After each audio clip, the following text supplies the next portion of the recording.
Born James Taft Fredette, nicknamed Jimmer by his mother, he was the youngest of three brothers in a small upstate New York town. His eldest brother, TJ, shaped him most profoundly. When Jimmer was just 7, TJ, recognizing his own NBA dreams had faded, made his little brother sign a contract pledging to do whatever it took to reach the league. This wasn't a childish whim, it was a pact that defined Jimmer's life. TJ didn't stop at motivation. He pushed Jimmer into extraordinary training grounds. Using connections at a local correctional facility, TJ brought his teenage brother to play pickup games against inmates. These weren't friendly matches.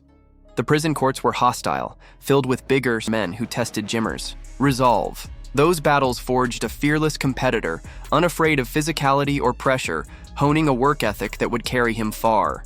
By his senior year at Glens Falls High School, Jimmer was a local legend, averaging 32 points per game and amassing over 2,000 career points. Ranked among the nation's top 75 point guards, he committed to Brigham Young University, BYU.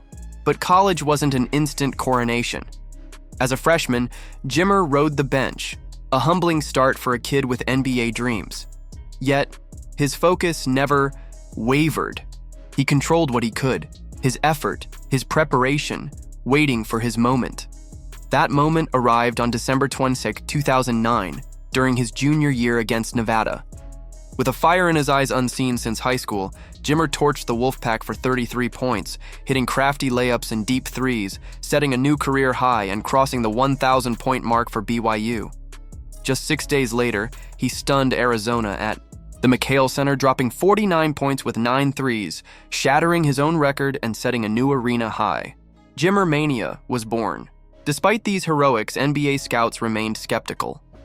Dominating mid-tier college programs wasn't enough. Jimmer needed to shine on bigger stages. BYU, fueled by his 20.6 points and 47% three-point shooting, finished the 2009-10 season with a 26-4 record, earning a March Madness berth. Facing Florida in the first round, Jimmer was pitted against a daunting comparison. John Wall, the eventual 2010 College Player of the Year. Florida's coach, Billy Donovan, called Jimmer more dangerous than Wall. In overtime, Jimmer proved it, leading BYU to a 12-5 rout with 37 points, breaking the program's first-round curse. But a second-round loss to Kansas State, where he scored 22 points but turned the ball over 5 times, left scouts unconvinced. His phone stayed silent, mock drafts ignored him, and Jimmer realized his senior year would need to be historic. In 2010-11, Jimmer didn't just elevate his game, he redefined it. Averaging 24.9 points, he led BYU to a 16-1 start. Against rival Utah, he erupted before halftime, signaling his intent. The real turning point came against the undefeated San Diego State Aztecs, led by Kawhi Leonard and coached by 2011 National Coach of the Year Steve Fisher. No defense, whether DJ Gay's tenacity or Billy White's size, could stop him. Jimmer's 43 points handed the Aztecs their first loss, earning him league-wide respect. Jimmer Mania peaked in the Mountain West Conference tournament against New Mexico, a team that had beaten BYU twice in the regular season. Jimmer dropped 33 points in the first half without a single free throw, finishing with 52, breaking records and silencing doubts about his clutch ability. Crowned National Collegiate Player of the Year, endorsed by Durant and Obama, Jimmer led the nation in scoring.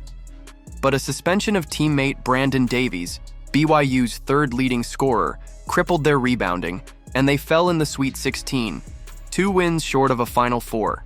Drafted 10th by Sacramento in 2011, Jimmer's NBA journey began with promise. In a preseason game, he scored 21 points, replicating his college flair. On January 3, 2012, he dropped 17 against Memphis, showing glimpses of Jimmer Mania. But the Kings' coaching change from Paul Westphal to Keith Smart derailed him.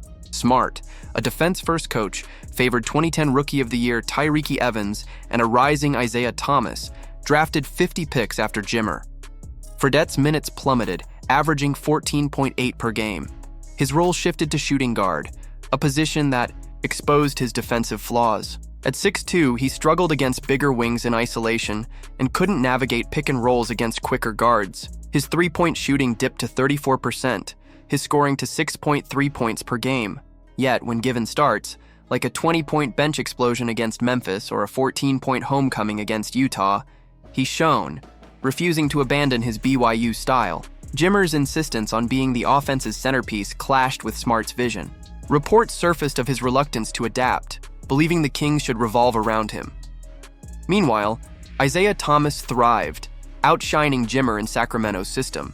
A path to success existed. J.J. Redick, a similar college star drafted 11th in 2006, faced early struggles but adapted, mastering off-ball movement to become a coveted sniper, playing 15 years and earning $115 million. Jimmer, however, couldn't let go of being the guy. Under new coach Mike Malone in 2013-14, his minutes dropped further to 11.3 per game. Despite a career-high 24 points against the Knicks and a 49% three-point clip, his refusal to embrace a lesser role led to a contract buyout with Sacramento. The key: Chicago Bulls, coached by defense-obsessed Tom Thibodeau, offered little opportunity, giving Jimmer just 7 minutes per game. In 2014, the New Orleans Pelicans signed him to replace sharpshooter Anthony Morrow, but Jimmer's struggles deepened. Shooting 18% from three and failing to fill Drew Holiday's role after an injury, he couldn't adapt. A brief stint with the San Antonio Spurs in 2015 and a 4-game return to the Pelicans yielded no revival. By 2016, Jimmer's NBA dream seemed dead, but Jimmer wasn't done. Entering the NBA Development League draft, he was picked second by the Westchester Knicks. Playing a BYU-like role, he erupted for 37 points in his debut, followed by back-to-back 36 and 37-point games against Sioux Falls. Called up to the New York Knicks for 2 games, he won the D-League All-Star MVP. Yet, NBA teams remained uninterested. At 26, Jimmer matured, shedding his ego. Signing with China's Shanghai Sharks, he dominated, dropping 70-plus points 3 times, earning the nickname the Lonely Master. In 2019, the Phoenix Suns gave him another shot. His 10-point game, mostly off-ball buckets, showed what could have been had he adapted earlier. But the Suns didn't retain him. Jimmer's journey took him to Greece's Panathinaikos, where under Rick Pitino and alongside Nick Calathes, he averaged 13 points on 41% three-point shooting in EuroLeague play.